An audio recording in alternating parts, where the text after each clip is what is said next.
Subscribe करें और bell दबाएं ताकि कोई खबर रह न जाए।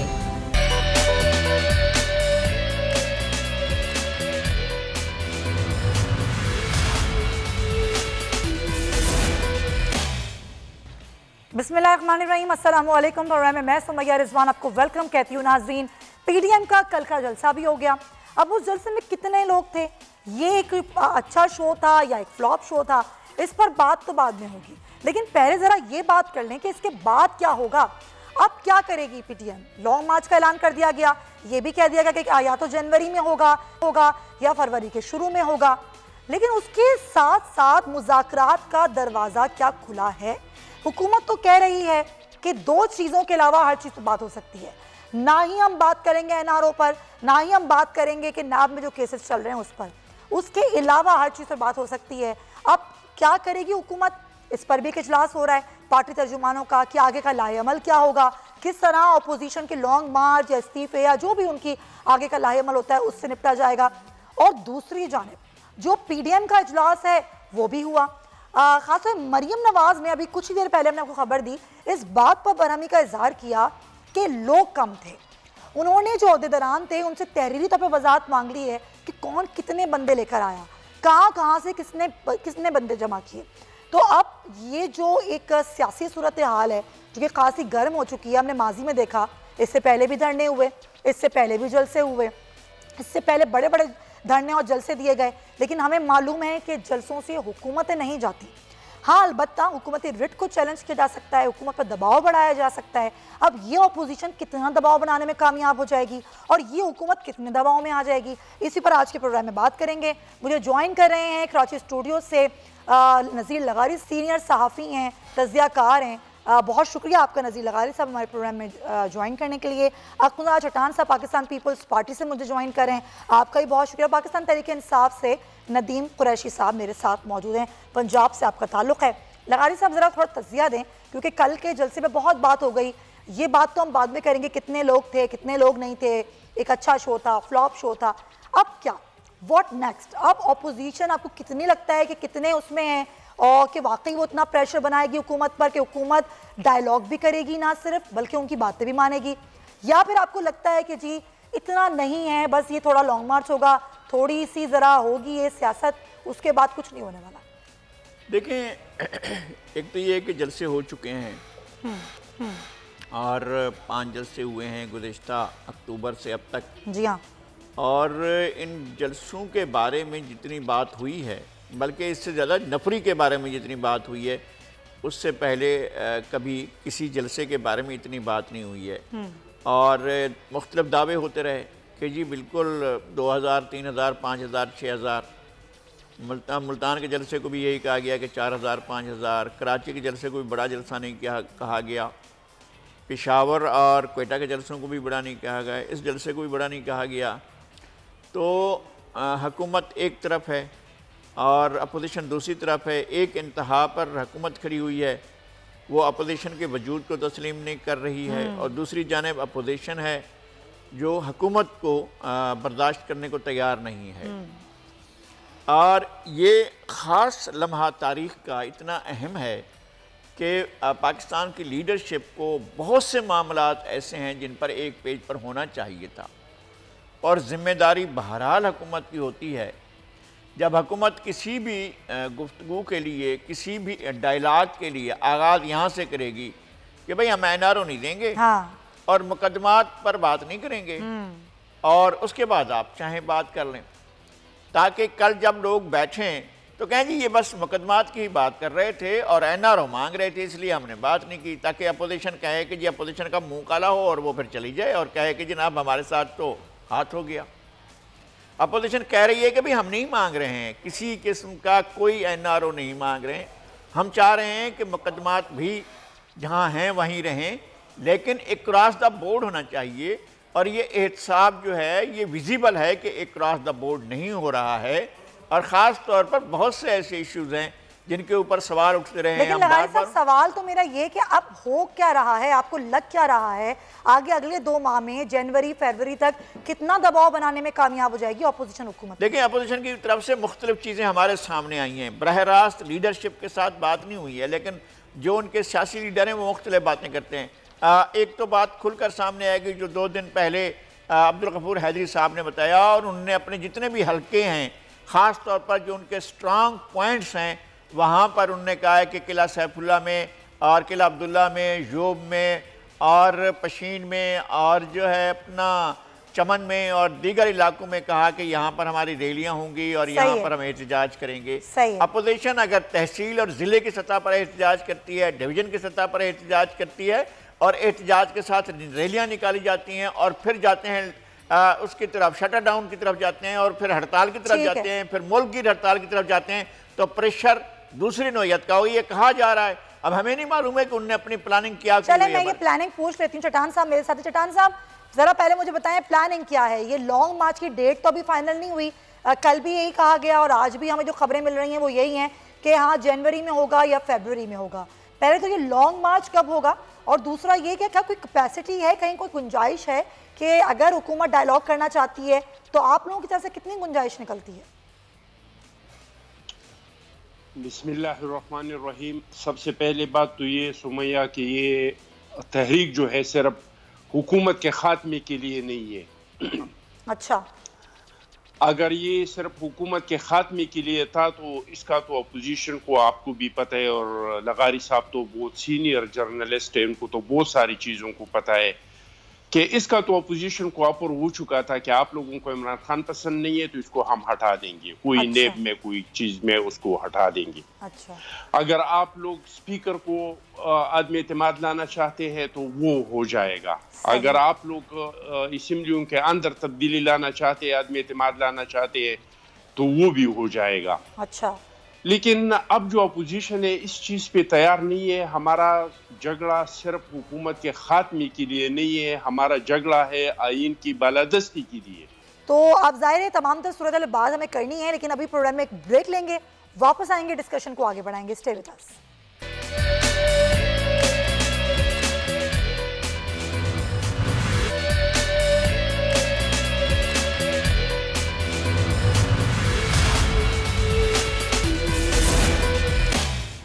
Welcome back. लगारी साहब अभी आपने सुना फिरदौस आशिक अवान साहिबा आई, उससे पहले फवाद चौधरी आए। एक दिन में कई वफाकी वुज़रा मुआवन खुसूसी आते हैं जो आके कल के जलसे का जो है वो अपना रिएक्शन दे रहे हैं। कि आपको लगता है कि हुकूमत को अभी इतना रिएक्शन देने की ज़रूरत है? आप अगर एक मुज़ाकरात की पेशकश कर दी है तो उसके बाद बस ठहर जाएँ, अब रुक जाएँ? असल में फिर मेरी बात लोगों को ख़राब लगेगी। जो किंग्स पार्टी के परदेसी मुसाफिर होते हैं, सियासी मुसाफिर होते हैं, उनकी ज़रूरत ये होती है कि वो अपना जवाज़ जो है उसको मुस्तहकम करें। मोहतरमा डॉक्टर फिरदौस आशिक अवान साहिबा ये नून काफ लीग में रह चुकी हैं और उनकी भी वज़ीर थी और उसमें भी यही काम था उनका, और बाकी लोगों को वलातारती थी। पाकिस्तान पीपल्स पार्टी की वज़ीर थी, उसमें भी उनका यही काम था। अब वज़ीर हैं, फिर कोई और पार्टी होगी, फिर कहीं और वज़ीर होगी। असल में ये महारत है। यही फवाद चौधरी साहब भी ऐसे ही माहिर हैं, वो भी एक सियासी मुसाफिर हैं, कभी यहाँ कभी वहाँ, जहाँ होते हैं वहाँ जमकर होते हैं। और जब हुकूमत ख़त्म होती है तो उसमें इतने कीड़े निकल आते हैं कि हैरान हो जाता है बंदा कि यार इस पार्टी में इनने इतना अर्सा कैसे गुजारा। तो इनकी अपनी मर्जी है। और ये कह रही थी कि जनाब ये जो है बेरोज़गार हो चुके हैं, जो सियासी जमातें हैं आजकल बेरोज़गार हैं, चूँकि हुकूमत में नहीं है, और इनको अपनी जो है वो बिल्कुल रोज़गार का पुख्ता यकीन है, क्योंकि ये तो बरसर रोज़गार हैं। कल पीपल्स पार्टी आ जाएगी तो फिर उसमें इनको रोजगार मिल जाएगा। ये तो रोजगार रहेंगे ना, इनका तो रोजगार चलता रहेगा। जरा मैं चट्टान साहब से बात कर लूं, उनका जवाब कंप्लीट नहीं हुआ था। चट्टान साहब, एक तो जरा ये भी बता दीजिए कि कितनी गुंजाइश निकल रही है और अब आप लोग कब तक कितना प्रेशर बनाने में कामयाब हो जाएंगे हुकूमत पर? ये इस्तीफों वाली बात, लॉन्ग मार्च वाली बात जरा बताइएगा। देखिए जी, मैंने पहले आपसे कह दिया कि ये लड़ाई सिर्फ हुकूमत के खात्मे के लिए नहीं है, ये 3 चीज़ों के लिए ये लड़ाई है कि इस मुल्क में आइन का बालादस्ती हो। जो आइन और दस्तूर हमने बनाया है, इसमें जिस इदारे की जो काम है वो अपना काम करे, जिसके पास जो इख्तियारात है वो अपना इख्तियारात इस्तेमाल करे, जितना इसका इख्तियार है वो इसको इस्तेमाल करे। और एक ही मुल्क में एक इस तरह का इदारा हो जो क्रॉस द बोर्ड एहतसाब करे, जो जज का भी एहतसाब करे, जर्नल का भी करे, जर्नलिस्ट का भी करे, ब्यूरोक्रेट्स का भी करे, और सबके लिए तरीक़ेकार एक जैसा हो। सही है। तीसरा हमारा मुतालबा ये है कि ये जो अवाम को जो आईन ने वोट का हक दिया है कि ये हक अवाम को है कि इस मुल्क का 5 साल का हुक्मरान कौन हो, और तारीख गवाह है। अब लगारी साहब सब चीज़ों का हम किसी का मुशाहिदा मुतालिया होगा, लगारी साहब का तो मुशाहिदा है कि किसी भी इलेक्शन में जब से ये इलेक्शन प्रोसेस इस मुल्क में शुरू हुई है तो आज़ादाना तौर पे ये अवाम के वोट पे फैसला नहीं हुआ है। कभी इधर से फैसला हो जाता है, कभी उधर से। देना हुकूमत का चट्टान साहब, ताकि अगली बार कोई ये ना कहे कि ये इलेक्शन हुए हैं, ये धांधली वाले हुए हैं। अब नए इलेक्शन पर तो आप लोगों को काम करना होगा ना, फिर इलेक्टोरल रिफॉर्म पे काम कर ले हुकूमत के साथ। देखिए हमारे कानून साजी में मैं बार बार हर चीज में कह रहा हूँ, मैं एक सियासी वर्कर हूँ। मैं असेंबली में था तो मैं जाता था, बाकायदा लाइब्रेरी में बैठता था। पाकिस्तान में जो कानून साजी हुई है, यहाँ पे बड़े बड़े लोग, शहीद जुल्फ़िकार अली भुट्टो साहब, यहाँ पे मुफ्ती महमूद साहब, यहाँ पे बड़े बड़े लीडरान, कौसर नियाज़ी साहब। हमारे मुल्क में कानून साजी की कमी नहीं है, हमारे मुल्क में कानून के इम्प्लीमेंटेशन की कमी है। सही। क्योंकि कुछ इदारे दायरे से, आइन के दायरे से निकलते हैं और जोर जबरदस्ती करते हैं। इदारों को कानून के ताबे बनाना है। कानून साजी में हमारा कोई कमी नहीं है, हर चीज के लिए यहाँ पे कानून साजी है। अगर आप लेकिन ये भी जरूरी है कि इस पर वाकईतन कानून साजी होनी चाहिए चट्टान साहब, क्योंकि जाहिर है जब बात होती है कि 18 के इलेक्शन रिक्त थे, पीटीआई कहती है 13 के इलेक्शन रिक्त थे, तो आगे आने वाले इलेक्शन को कोई ना कहे कि ये भी रिग्ड है, क्योंकि इस पर काम अगर नहीं किया तमाम सियासी जमातों में तो फिर इल्जाम लगा रही होगी। जो जीत जाएगी वो कहेगी बिल्कुल सही इलेक्शन है, जो हार जाएगी वो कहेगी रिग्ड है। आप मेरा बात सुनिए, हमारे कानून में है कि नहीं है कि हर पोलिंग कैंडिडेट को हक हासिल है कि इसका हर पोलिंग स्टेशन में पोलिंग एजेंट हो। कानून तो है ना। बिल्कुल। लेकिन मेरे पोलिंग एजेंटों को, मैं 2 हल्कों से एनए का इलेक्शन लड़ रहा था, मेरे दोनों हल्कों में एक भी पोलिंग स्टेशन को 11 बजे तक मेरे पोलिंग एजेंट को अंदर नहीं छोड़ा। अच्छा। फिर कानून तो ये है कि गिनती मेरे जो पोलिंग एजेंट है इसके सामने गिनती होंगी, लेकिन मेरे पोलिंग एजेंटों को 5 बजे के बाद पॉइंट ये है चट्टान साहब, मुझे आगे बढ़ना है, मैं सम अप कर देती हूँ आपकी चीज को कि कानून साजी कोई कमी नहीं है, बिल्कुल सही। कानून पर अमल दरामद कराने की कमी है और वो जरूर होना चाहिए, और तमाम लोगों को और खासतौर पर हुकूमत को इस बात की बनानी होगी। पॉइंट है कि नाज़रीन, एक तरफ तो ज़ाहिर जलसे हो रहे हैं, लॉन्ग मार्च की कॉल दी जा रही है, इस्तीफे जमा कराने के लिए सियासी माहौल गरमाया जा रहा है, दूसरी जानिब मुल्क भर में कोरोना बहुत फैल रहा है। मौलाना तारिक जमील को कोरोना हो गया, अल्लाह ताला उनको शिफा दे। मायरा खान को कोरोना की खबर आई, उनको कोरोना हो गया, दीगर लोगों को कोरोना हो गया। एक दिन में 2750 नए केसेस सामने आए, लोगों की डेथ हो रही है। कोरोना बहुत तेज़ी के साथ इर्द गिर्द में फैल रहा है, और अगर यह एहतियात नहीं की गई तो आगे आने वाले महीने बहुत मुश्किल हो सकते हैं। अस्पतालों में अभी भी बहुत दबाव है, यह आगे जाके और बढ़ सकता है। डॉक्टर तायरा शाहिद साहब हमें ज्वाइन करी हैं, ज़रा उनसे इस मौजूद बात करते हैं। डॉक्टर साहब बहुत शुक्रिया, पहले भी आपसे कई दफ़ा गुफ्तगू हो चुकी है और ज़ाहिर है आप बताती भी हैं कि ये जो सिचुएशन है ये ठीक नहीं है, अलार्मिंग है। और अभी जिस तरह हमने देखा कि नवंबर से जिस तरह से केसेस बढ़े और शरह हमारे पास अब बहुत आई थिंक 11% तक हो गई है, और कुछ शहरों में इससे भी ज़्यादा है। क्या लग क्या रहा है आपको, अगर हमने अभी भी एहतियात नहीं की तो अगले आने वाले 2 महीने में हम कहाँ खड़े होंगे?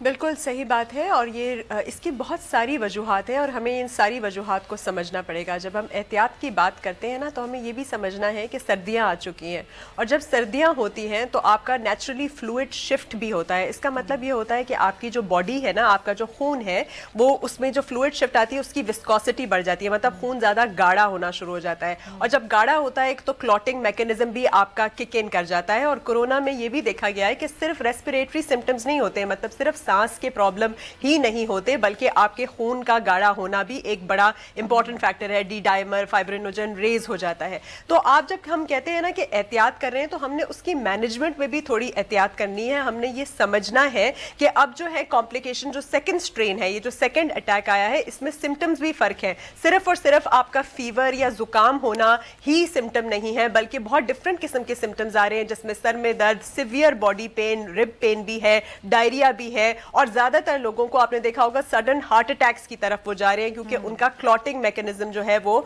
इफेक्ट हो रहा है। तो जैसे पहले भी आप जानते हैं कि हम लोगों को बहुत सारे प्रोटोकॉल्स दिए गए थे और बताया गया था कि किस तरह से हॉस्पिटल्स में लेकर चलना है। तो जब बार बार एहतियात की बात की जाती है वो इसलिए कहा जाता है कि सूनर और लेटर सबको होना तो है, लेकिन एक ही दफा अगर सारे के सारों को हो गया तो इसकी आप केयर नहीं कर पाएंगे हॉस्पिटल में, हॉस्पिटल्स आपके ओवर क्राउडेड हो जाएंगे और वो हो नहीं पाएगा। जब सर्दियां होती है लोग अंदर जाते हैं, हार्ट अटैक होना, ज़ाहिर इस दफा डेथ का रेशो बढ़ गया है। लेकिन एक चीज और देखिए जरा, मैं इसको क्लियरिफाई करना चाहूंगी, कई पेशेंट ऐसे देखने में आए जिनको नमूनिया हुआ और वो नमूनिया बिगड़ गया, उसके बाद ये डायग्नोज नहीं हुआ कि उनको कोरोना था या नहीं था, लेकिन उनको वही सिम्टम्स थे, उनको सांस नहीं आ रही थी, फिर उसके बाद कई ऐसे थे पेशेंट की डेथ हो गई। बिल्कुल, मैं इसको आपको थोड़ा सा बता दूं जी, इसको ये मैं बता दूं कि हर सर्दियों में एक तो सर्दी की वजह से क्या होता है कि आपकी ह्यूमिडिटी भी कम हो जाती है, हवा में भी जरासीम ज्यादा रहते हैं, ठीक है, हैवी नहीं रहती, टेम्परेचर भी कम होता है तो जरासीम ज्यादा होते हैं। दूसरा, जब आपके पैसेजेस, आपके जो आप जब सांस लेते हैं ना, तो आपके ये जो पैसेज होते हैं जिस दर से आप सांस लेते हैं, इसमें छोटे छोटे से बाल होते हैं, वो मैकेनिज्म होता है क्लियर करने का म्यूकस को, ठीक है, आपकी रेशे को, तो वो भी ड्राई एयर के साथ ज्यादा जो है ना वो हो जाते हैं और इफेक्ट होने लगता है, आपको डिफरेंट किस्म के वायरसेस अटैक करने लगते हैं। हर साल भी इन्फ्लुएंजा वायरस आपको इन्हीं टाइम पे अटैक करता है, और इस साल तो हमारे पास फ्लू वैक्सीन भी नहीं थी, तो आपको डिफरेंट किस्म के फ्लूज भी अटैक कर रहे हैं। तो फ्लू भी अटैक कर रहा है, आपकी रेस्पिरेटरी डिजीजेस मतलब सांस के प्रॉब्लम्स वैसे भी बढ़ रहे हैं, और साथ कोरोना भी है। ऊपर से हम लोग घर में भी रह रहे थे और आपको पता है डिफरेंट किस्म के स्ट्रेसफुल हालात थे, लोग हिलजुल भी नहीं रहे थे। फिर अब सारे के सारे एक जगह पे हैं जहां पुअर वेंटिलेशन है, जहां पे हीटिंग सिस्टम में भी ह्यूमिडिफिकेशन नहीं है, मतलब नमी नहीं है, तो आपकी जो ड्राई एयर पैसेजेस हैं, ऊपर से सर्दी का मौसम है, तो आपको दूसरे इन्फेक्शन भी हो रहे हैं, तो जो निमोनिया है और इन्फ्लुएंजा हो गई हैं, पॉलिटिकल एक्टिविटीज भी हो रही हैं। चट्टान साहब, मैं चाहूंगी थोड़ा सा आप इस पर अपना टेक दें, फिर मुझे ब्रेक लेनी है। ये जो पॉलिटिकल एक्टिविटीज हैं, हुकूमत अभी लॉन्ग मार्च का इंदिया दे रही है, इससे पहले अक्टूबर से दिसंबर तक जलसे हुए, कोरोना तो फैला है, ये कहना कि कोरोना इन जलसों से नहीं फैला, ये गलत होगा। क्या अब किसी पॉइंट पर आके आप लोगों को ऐसा लग रहा है कि अभी तो हमें जरा सा बैठ जाना चाहिए, क्योंकि लोगों की इसमें जाने जा रही हैं, ये बहुत खतरनाक वबा है?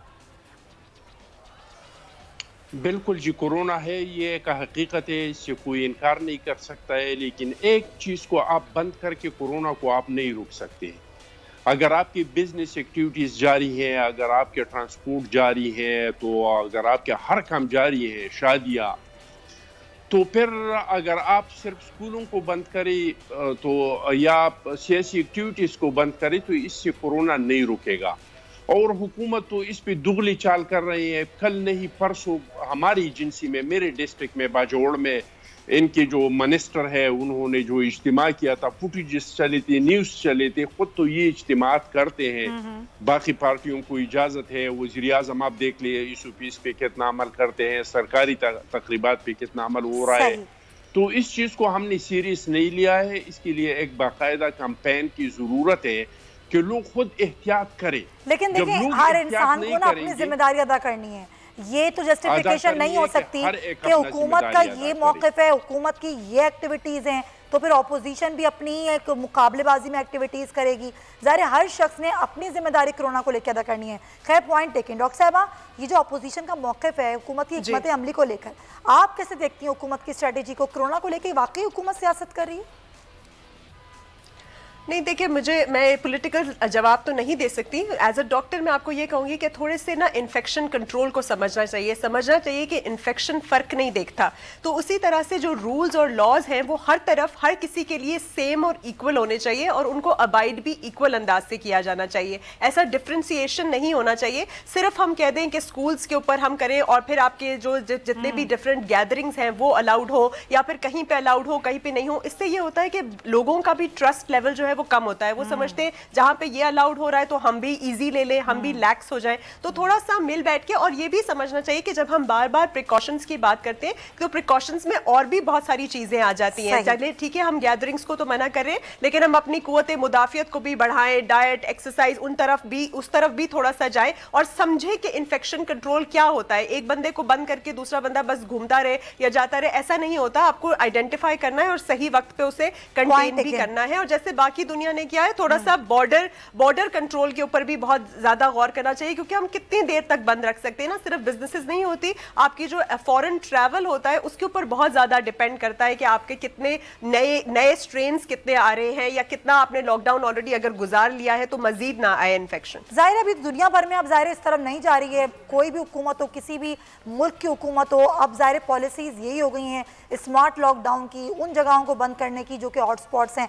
लगारी साहब, जाहिर कोरोना है, एक मुसल्लम हकीकत है, फैल भी बहुत रहा है, पूरी दुनिया में फैल रहा है, हमारे मुल्क में भी सारे केसेस बढ़ रहे हैं, और हमारे मुल्क में अभी सियासत भी हो रही है सर्द मौसम में, और कोरोना भी बढ़ रहा है। क्या आपको लगता है कि दोनों तरफ से सियासत हो रही है, हुकूमत भी सियासत करी है, अपोजिशन भी सियासत करी है कोरोना को लेकर? नहीं, हुकूमत को तो वो सब कुछ करना चाहिए था जो इस साल के शुरू में जब कोरोना फैला और मुख्तलिफ इलाकों में लॉकडाउन भी हुआ, और बल्कि एक दफ़ा तो पूरे सिंध में लॉकडाउन हो गया था, कुछ और सूबों ने भी लॉकडाउन की तरफ गए थे। एक वफाक था जो किसी सूरत में मानने को तैयार नहीं था, वो कोरोना को ही नहीं मानता था, बस वो इसको सीरियस नहीं ले रहा था। और फिर क्या हुआ कि जब हम इस क्राइसिस से गुजर गए तो ये फ़र्ज कर लिया गया कि कुछ नहीं है। लेकिन अब भी मार्केटें खुली हुई हैं, शॉपिंग मॉल्स खुले हुए हैं, इंडस्ट्रीज़ खुली हुई हैं। ये सही है कि आप रोज़गार को नहीं रोक सकते हैं और बुरे हालात होते हैं, और हुकूमत ने जिस तरह भी बांटे, हमें नहीं पता कैसे बांटे, लेकिन 1 खरब से ज़्यादा रकूम भी बांटी हैं, लेकिन इससे मसाइल हल नहीं हुए हैं। मसाइल तो ज़्यादा संगीन, रोज़गार के मसाइल अलग हैं। इस हुकूमत की पॉलिसीज़ की वजह से जो है वो परेशानियां लोगों को अलग हुई हैं, गुर्बत की लकीर से नीचे लोग अलग गए हैं। लेकिन कोरोना ने भी एक मसला पैदा किया है, तो इन्हें कम से कम कोई SOPs के लिए अगर आप कानून साजी करते हैं, अगर आप ऐलान करते हैं, तो कम से कम उसका ही भरम रखें। आप कहें कि जनाब मास्क के बगैर हम नहीं देखें, तो ठीक है, मास्क के बगैर अगर किसी शख्स को देख लें तो आप कार्रवाई करें, तब लोगों को यकीन होगा। यानी कि आप ये कह रहे हैं कि हुकूमत की संजीदगी भी नजर नहीं आती है? हुकूमत की संजीदगी होगी, लेकिन जो मैकेनिज्म है उसके अंदर संजीदगी नहीं है। सही। जो अथॉरिटीज हैं उसके अंदर संजीदगी नहीं है, जो लोग जिन्होंने अमल दरामद करना है उनके अंदर संजीदगी नहीं है। आप अगर ये किसी सूबे में भी नहीं, अगर मैं ये कहूँ लगारी साहब तो गलत तो नहीं होगा, हम कराची में बैठे हैं, यहाँ पर भी कोई ऐसा नहीं है। अगर लाहौर की बात करें वहाँ भी नहीं है, इस्लामाबाद में भी नहीं है, पेशावर में भी नहीं है, जहाँ खुदा साहब बैठे हैं उधर भी नहीं है, कहीं भी नहीं है। ना हुकूमत संजीदा है और ना वो अथॉरिटीज संजीदा है जिन्होंने इम्प्लीमेंटेशन करना है। ये कौन सी बात है? अगर शॉपिंग मॉल पर 4 आदमी खड़े हों जो ये चेक करें कि जनाब किसने मास्क पहना हुआ और किसने नहीं पहना हुआ है, और जिसने नहीं पहना हुआ है उसको उठाकर वहीं पर होता है। कई दफ़ा ऐसा हुआ कि जब बगैर लोग टिकट के सफ़र कर रहे, तो टिकट तो 2 रुपए का होता था, एक ज़माना होता था, और उसके ऊपर 60 रुपए जुर्माना लगाया गया कि तुम बगैर टिकट के सफ़र कर रहे थे, तो उसके होश ठिकाने आ गए। ये कि मैंने भी ये देखा है कि दीगर ममालिक में जब आपने कानून को सख्त किया, खासतौर पर कोरोना की बात कर रही हूँ, ऐसी ऐप्स मुतारिफ कराई गई, ऐसे कवानीन मुतारिफ कराए गए, और फिर फाइन्स इतने बड़े बड़े लगाए गए कि लोग अब इस बात को यकीनी बनाते हैं कि मास्क भी पहने और जो SOPs है उस पर अमल करें। चट्टान साहब, आप भी इस बात को अग्री करेंगे, चाहे वो वफाकी हुकूमत हो, सूबाई हुकूमतें हों, सबको अपनी रेट बहाल करनी पड़ेगी, इस पर बड़े बड़े फाइन्स करने पड़ेंगे, जब जाके अवाम भी संजीदा होगी कि हाँ भाई कोरोना है और उसको आपने सीरियस लेना है। बिल्कुल जी, मैंने आपसे पहले कह दिया कि यहाँ पे हम कानून बनाते हैं, रूल्स बनाते हैं, उसको इम्प्लीमेंट नहीं करते हैं, और सिर्फ सख्ती से काम नहीं चलेगा, लोगों को अवेयरनेस भी देना चाहिए। अब मुझे बताए हुकूमत ने TV पे मुख्तलिफ कितना कैंपेन चलाया, लोगों को कितना अवेयरनेस तो इनफ हो गई है, मुझे लगता है चट्टान साहब, बहुत अवेयरनेस दी गई है आवाम को। नहीं जी, आवाम को तो अवेयरनेस दी गई, जैसे अभी डॉक्टर साहिबा बता रहे थे कि ये तो एक इस तरह का बीमारी है कि नई नई बीमारी है और इसमें मुख्तलिफ चीज़ें आ जाते हैं। यानी पहले कहते थे कि आप हाथ में मास्क लगाने का कोई ज़रूरत नहीं है, अगर किसी को फ्लू नहीं है, अगर किसी को बुखार नहीं है तो उसको ज़रूरत नहीं है कि मास्क लगाए, मास्क तो सिर्फ इसलिए कि आपसे किसी और को नहीं लगे। फिर कहा कि मास्क लाजमी है। तो इसमें टाइम, और सबसे बड़ी बात यह कि दुनिया में वैक्सीन आ गई। आप मुझे बताएं, हमारे पाकिस्तान ने कोई ऑर्डर दिया है? नहीं, ऐसा कुछ भी नहीं। ये जो इतना कोरोना कर रहे हैं ना, अभी तक तो ये था कि चलो पूरी दुनिया में इसका कोई इलाज नहीं था, अब इसका वैक्सीन तो आ गई, सारी दुनिया ने इसके ऑर्डर्स दिए। जिन जिन ममालिक ने ऑर्डर्स दिए इसके लिस्ट है, आपके भी सामने है, मेरे भी सामने है, डॉक्टर साहिबा के पास भी है, के पास भी है। लेकिन इसमें पाकिस्तान का नाम नहीं है। बिल्कुल ऐसा असल में हम समझते हैं कि ये हुकूमत हद दर्जे नालायक नाअहल हुकूमत है। इन्होंने लोगों के सेहत के साथ भी मजाक किया। Point taken. आप ये कह रहे हैं कि हमारी हुकूमत कर क्या रही है? अगर कोरोना फैल रहा है तो फिर वैक्सीन की बुकिंग्स भी हों। डॉक्टर साहब जरा इस पर भी अपना पॉइंट दें कि आप अभी इंडिया तक ने बुकिंग करवा ली है, बरतानिया में वैक्सीन लगना शुरू हो गई है, दीगर ममालिक में वैक्सीन की बुकिंग्स हो गई हैं, अभी हम तो बुकिंग पर भी नहीं आए। हमने सिर्फ एलोकेट किया पैसा कि ये पैसा है और उसको हमने एलोकेट कर दिया, लेकिन वो कैसे इस्तेमाल होगा, बुकिंग कब होगी, कौन सी वैक्सीन यहाँ आएगी, किसी को कुछ नहीं मालूम। जी नहीं, आपको पता है हमारे पास तो ट्रायल भी हो चुकी है। जो कैंसिनो बायो वैक्सीन है, चाइनीज़ वैक्सीन है, उसकी बाकायदा पाकिस्तान में ट्रायल हो गई जो डिफरेंट हॉस्पिटल्स में की गई, खान शिफा वगैरह में, और 10,000 लोगों को वो लग भी चुकी है as part of the trial. अब ये होता है कि देखिए जो भी वैक्सीन होती है, अब 4 किस्म की वैक्सीन हैं, हमें पता है फाइजर और मॉडर्ना है जो mRNA वैक्सीन है, और जो एस्ट्राजेनेका वैक्सीन है वेक्टर वैक्सीन है, और फिर ये कैंसिनो बायो जो रिवायती वैक्सीन थी वो वैक्सीन भी है। अब सारी वैक्सीन की अफोर्डेबिलिटी भी एक इशू होती है, और दूसरे नंबर पे इनको किस तरह से स्टोर करना है। हम अगर लेकर भी आते हैं तो -80 डिग्रीज पे फाइजर वाली को स्टोर करना पड़ता है। अब mRNA वाली वैक्सीन भी हर जगह 2-4 महीने बाद हमारे पास ट्रायल हो रहा है, शुरू हो जाएगी प्रॉपर्ली लोगों को। जी ये डिपेंड करता है ना कि हम लोग कौन सी वाली जो हमारी अथॉरिटीज है वो कौन सी को ऑथराइज करते हैं, कौन सी को अलाउ करते हैं। और मेरा ख्याल है कि कैंसिनो को ही जो है उसी को हुकूमत जो है वो केटर करेगी, उसी को जो है वो आगे लाया जाएगा, लेकिन कब ये भी अभी एक सवाल है। ये कितने महीने इसमें लगते हैं। तमाम हज़रात का शुक्रिया, लगाए साहब आपका, चचान साहब आपका, और डॉक्टर साहब आपका भी।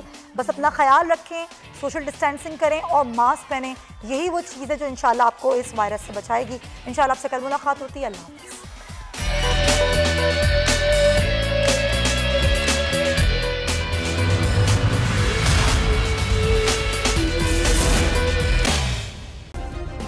सब्सक्राइब करें और बेल दबाएं ताकि कोई खबर रह न जाए।